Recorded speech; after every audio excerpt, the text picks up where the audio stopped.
Ever wonder how business analysis operates in Colombia? Well, I've come here to find out at Endava and IIBA Colombia.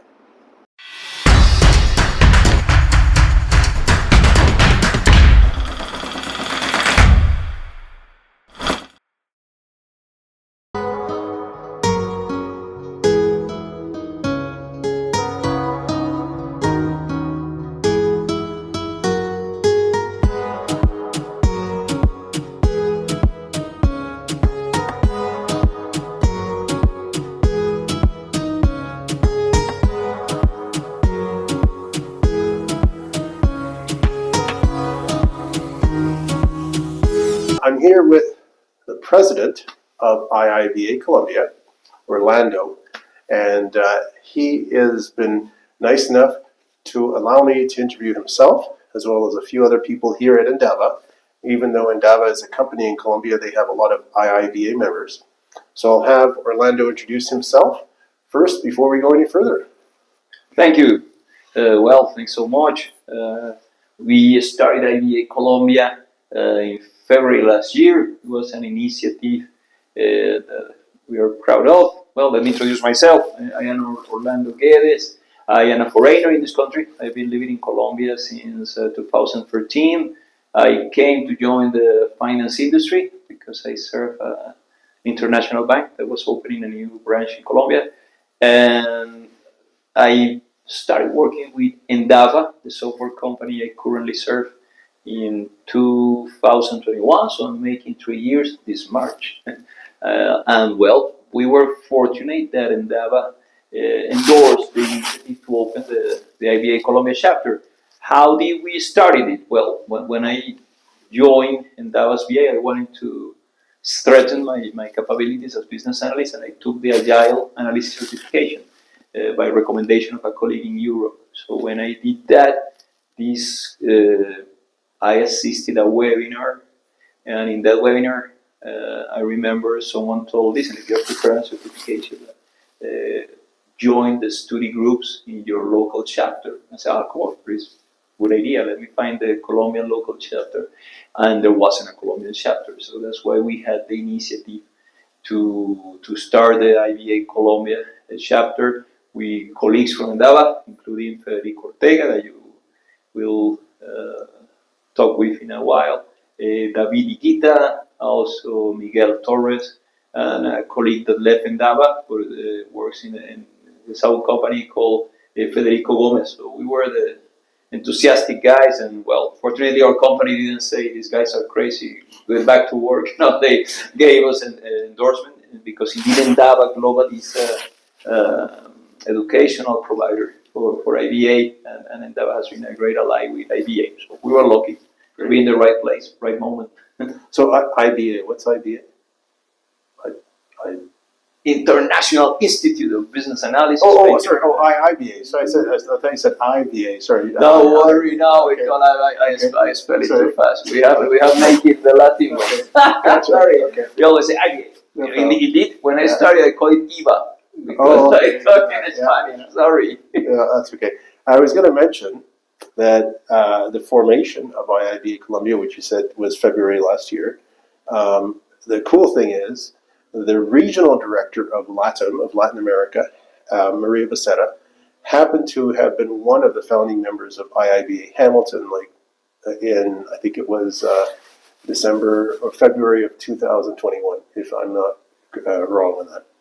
And the reason why I bring this up is because IIBA Hamilton is relatively new, IIBA Colombia is relatively new, and anyone out there who wants to create a chapter, wherever they are, if one doesn't exist, by all means, you just get a group of people together, contact IIBA, and you could do just that, like Orlando did. Yeah, indeed, it was very interesting because once we decided to launch the local chapter, we approached Cristina Georgiou, a colleague that also was residing the Romanian chapter. So when we approached her, he told us to reach Daniel Sierra, who has been a great ally. So when we told her about it, she told us, oh, this, by the way, a Colombian founded the Hamilton chapter. So that's the way we got in contact with Maria, and she made possible, you came and visit us. and no grade alike. So we were very happy, and she was so enthusiastic and delighted when she knew that Colombia was going to have its own chapter. Yeah. I had never heard about IIBA Latin, like the Latin American IIBA chapters. And I did ask Maria, do any exist? And she said, yes. And so I said, well, give me a list because I'm going to go visit them. Oh, we built on the experience of other chapters. The Peruvian chapter, the IBA Peru, was very enthusiastic and helped us. Indeed, I was for a while a volunteer for that chapter, and that helped me to understand the challenges and all the, why it's needed to launch a chapter. And we have that very great experience on the academic side. We have been working with the local university, Universidad Continental, and Professor Yomtop, who has been a key ally there, was very, enthusiastic about this chapter. So he guided us about how to go through the process of linking to universities, and also how it was good to add more members, to give on the communication policy. Great from IIBA Peru help. And the other key people we met, because we are building on the shoulders of giants, was IBA Brazil. There we had Fabricio Laguna, who is, he's impressive and has helped to disseminate the idea of business analysis as a mindset. He was very, receptive about our idea, and indeed he allowed me to join the study group of the BABOC, led by Professor Carlos Locoselli. So I joined that study group. I was fortunate, I had lived in Brazil, so my Portuguese was acceptable, and I could join that. And the experience of working with Professor Locoselli and the study group there was remarkable. We have many nice colleagues there. So no, we were lucky. Building from that experience, we went through the process to design our chapter. That is not still as consolidated as theirs, but definitely without them, we would have not made it possible. Yeah, that's awesome. I also want to mention that, we talked about this earlier, but you can tell the audience about how you came to Colombia, because you're not Colombian originally. I didn't have a look. But you did come here, and it was an interesting story. So maybe you can elaborate on it. Yeah, well, I am from Venezuela. My homeland will have its chapter soon. We were even talking about that with a colleague of mine. Unfortunately, my homeland has gone through a political turbulence in the last 30 years. It's been really painful, and we have diaspora of Venezuelans all around the world. In the year 2000, I served an international banking group with headquarters in Spain. It's a very, I will not say the name, but it's a very important global banker. And well, fortunately, I was just 25 years old. They chose me for a program to support international managers. It was a beautiful program. It was called Future Directives. And it was beautiful because the idea of the program was to take you to another country and change your work completely so that you could perform in different duties. So I first went to Argentina. I was a risk junior manager, and they then put me to launch the mobile banking services. So they moved me completely to a different thing just to stress me and see how I reacted to a new complete challenge. I was lucky because during those days I had the opportunity to interact with IT developers and manage electronic channels. And so that was something that would prove later very useful. And then I moved to Brazil after 2 years in Argentina. I worked the things of customer intelligence, CRM. Again, the idea was to push me for insurance during those days. It was a good idea to sell the insurance policies through banking. It was the times of the merge between Citigroup and Travelers. Was a very impressive feat. They have a base of 1 million customers for life insurance. So it was to process that with the tools of those days. Again, it was a nice experience. And then I moved to Spain in 2008, all time with the same banking group. There I went back a little bit to my initial endeavors, in risk management and and then into wealth management. I joined the wealth management area in 2008. In 2013, I came to this country. I was fortunate to have my mentor, Jaime Romagosa. He was starting a new branch for that group here in this country, devoted to enterprises. And there were some lion businesses that were not later implemented, but were my main triggers to move here to this country. And when I started in Bogota, the capital of this country, and I moved to Medellin after I left the bank in 2017, a year of big changes. One of them was that. And I went to the city because I was helping a family office to be built. There was a local family group that needed someone to organize a little bit their structure and things. And during that work, I came to meet people that was in this industry, and I was lucky that in Endava they needed someone with experience in the finance sector. So I was concluding my tax to build that family office, and they offered me the opportunity to try it. And I was at the beginning a little bit like, what you say you are Agile, Scrum, what's that thing? Business analysis. Well, what is business analysis? Okay. So, well, luckily they trusted me. Well, it was a 4-month selection process. Okay. Federico Ortega, my line manager, indeed, suggested me to read the book. So I remember it was in November, December 2020, after the pandemic, and I started reading the book. Well, fortunately, the book helped me to have the fundamentals to improve my next conversations. And finally, well, they hired me. So that's my story. It proved that you need to be versatile. Yeah.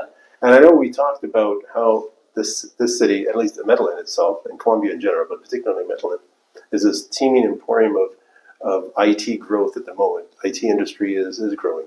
So what other industries can business and now analysts get into in Colombia?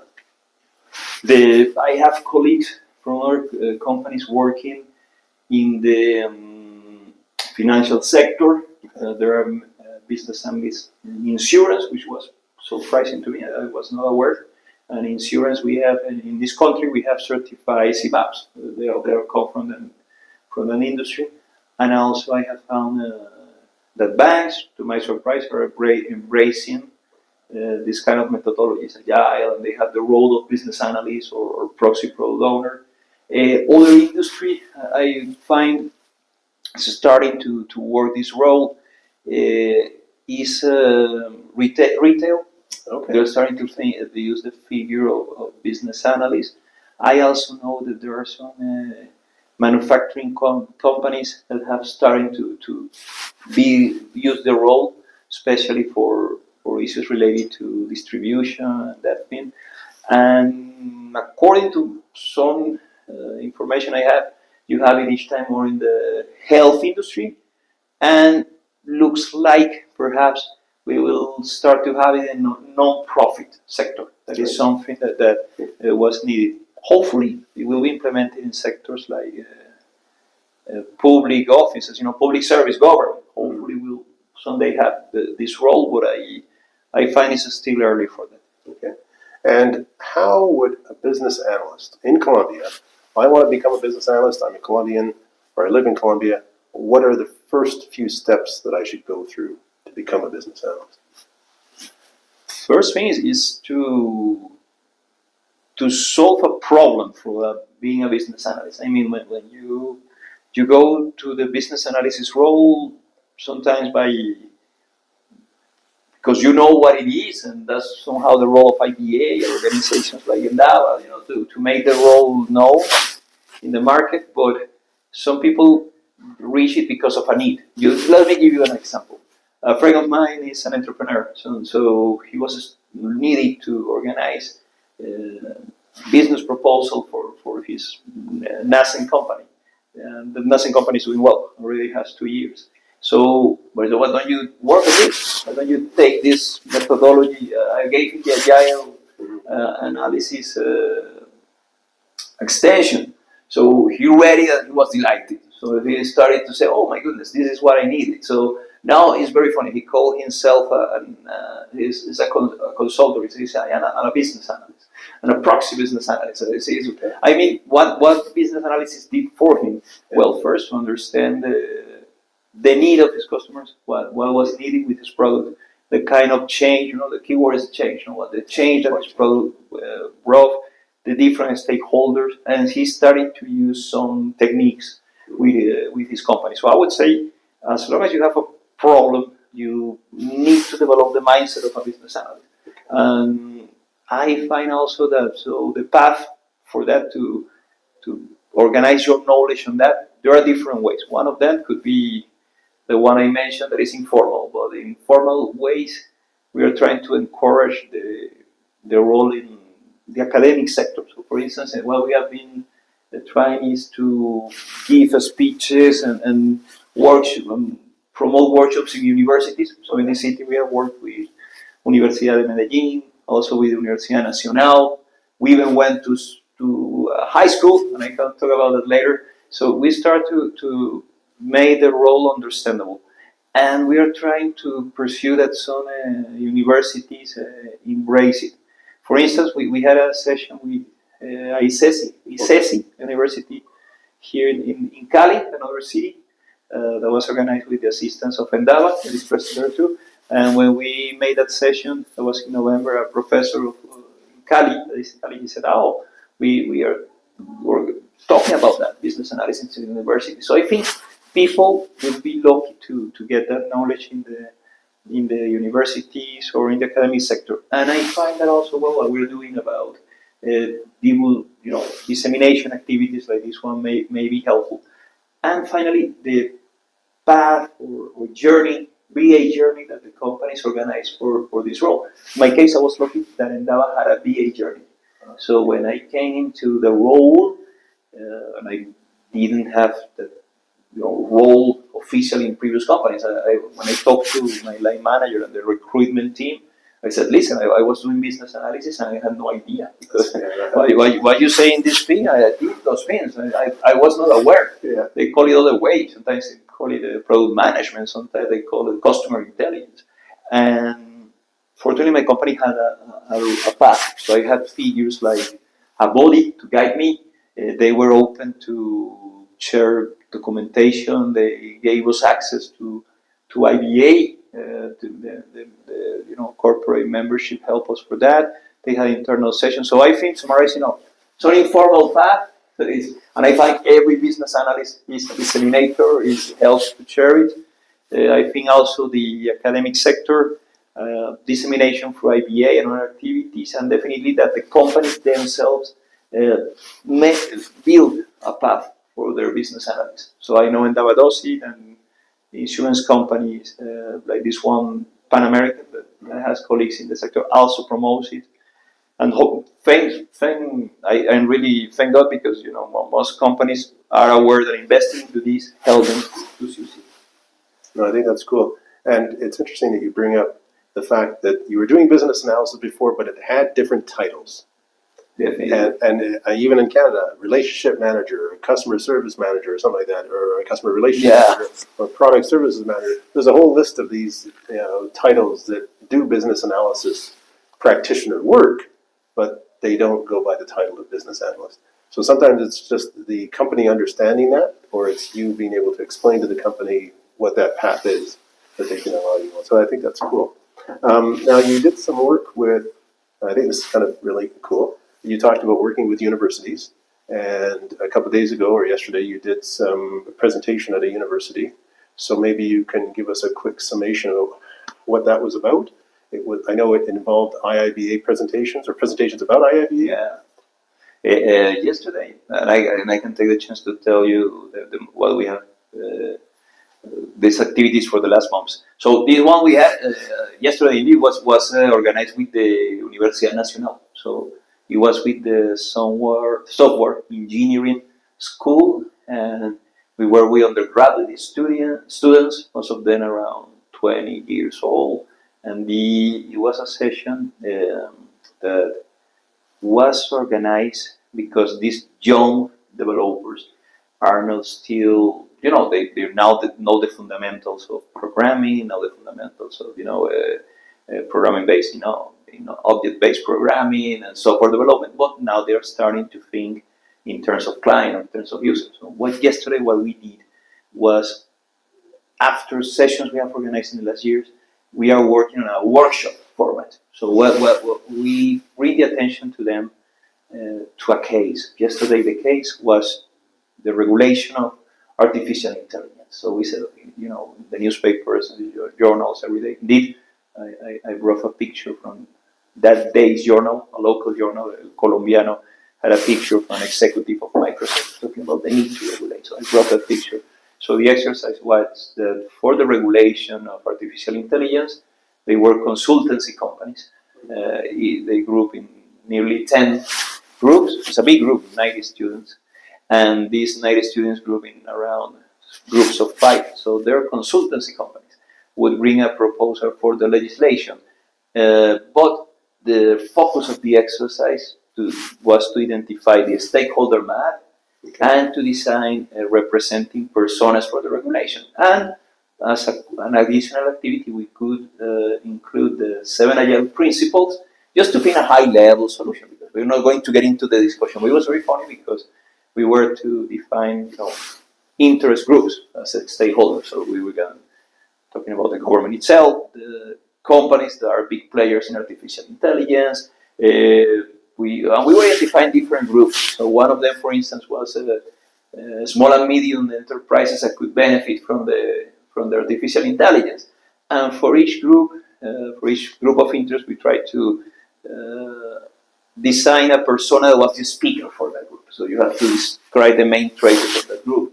One of the groups were themselves software developers. So as software developers, they started the discussion. There are software developers that could fierce this innovation or not. So well, after that definition, it was nice. The big learning from that exercise is to make technology human and make the discussions about technology human. You understand the group of interests and the motivations. In November, because there is in the academic year you have a lapse that the activities are take a break for the usual vacations and things. So that break happens in December and January, and then you resume the academic year in February. In November we had another activity that was a blessing because it was with high school students. So we had nearly 60 high school students in a local school that is called Colegio La Enseñanza. It's a school that is run by a religious order. All the 60 young girls, around 16 years old. And the proposal was that they wanted the problem we brought to the workshop was how to make their school more compliant to the ESG trends. So how to make their school a little bit more responsible in terms of environment or societal issues. It was very nice because they took the problem to their own institutions. So they have beautiful ideas, like for instance, how to recycle water in the school. So they brought the proposal. Another one brought the proposal of using solar panels in the ceilings of the school. Of course, they were trying to find solutions and they were aware of the advantages, disadvantages. Others decided to create a committee of students in the school to decide the social initiative that needed endorsement by the school. During those discussions, we introduced the concept. The university was the same. We were discussing the techniques of personas and stakeholder map. In this case, the discussion focused again on the 7 Agile principles. We always bring that to the discussion. But in this case, we focus more in the business analysis core concept model. So in these high-level solutions they suggested, the idea was to identify which was the value of that change, because they told them not every change adds value. So what is the value of your proposal? What is the need? Which are the stakeholders? So for instance, when they said solar panels, they were very smart. They say, okay, no, we can get support from the local mayorship or municipality, or perhaps some foundation or some private company could endorse this initiative. So they were very creative on how to locate the different parts of the business analysis core concept model. Change, value, need, stakeholder, solution. So it was a beautiful experience.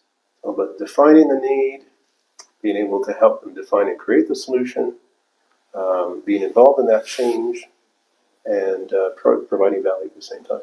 That was impressive, and we are we were delighted because that was an experiment where we had, let's take the risk and see how it goes. Well, we were surprised how these young people, we're talking about these young girls, around 16 years old, he was in this school, were receptive to the whole thing, and they began to, and we have been in contact with that school. We're going to resume the activity. Well, they have told me that these girls are starting have incorporated some terms. So they talk about stakeholders, for instance. They like that language. So it's good. I think those experiences have been very, very nice and grateful for us. Well, thank you. That's awesome. Yeah, it all starts with people at the bottom, the youth, right? And I think that certainly helps grow IIBA and the concept of business analysis. And it's the best way to start, the high schools and the universities, like you said, right? Start from where, so that engineers or, like you said, programmers can add business analysis as a skill set. So when they graduate, they're ready to go into the working world. That's interesting. Another experience we had that could be I should also mention, and could be helpful about helping to understand what is business analysis, was with associations of professionals. I should highlight that channel. A colleague of ours, Miguel Torres, is a member of the local Colombian Association of Software Engineers, ASESI. So with ASESI, we organized a session last year too, and it was also a path to promote. It was in September, if I remember properly, or October, and it was a nice session because professionals from the industry in the association were exposed to the concepts. Mm-hmm. So perhaps that could be a path we could try. Also, there are many associations of professionals that represent engineers, or but we are one of them. We are business analysts. Yeah. But there are other associations, and we find a promising territory, but we still have to explore. Is the case of entrepreneurs, Okay. Yeah. So people that are launching their companies or run their own companies, not only the software industry, and perhaps how the business analysis mindset can help them to grow their business and to solve the need for the client. So we will explore them. But so far, the one we are more consolidated now in our activities has been the universities. Yeah, that's good. Good start. Thank you very much. Thank you so much for your visit. So you're having a great time, and I hope this is an opportunity. There are many people from Colombia living abroad, and perhaps these business analysts like Maria Becerra herself or some others may also, get in touch with us and help us to promote this initiative. So I just want to say, for those Colombians who are outside of Colombia, whether you're in America, whether you're in Canada, give a contact to Orlando and get involved here and give back to your community and your country while you're overseas. That would be it's true. We will be very glad. Yeah, fantastic. Well, thanks again, Orlando. Thank you so much. Okay. Thank you. All right. Take care. Thank you so much.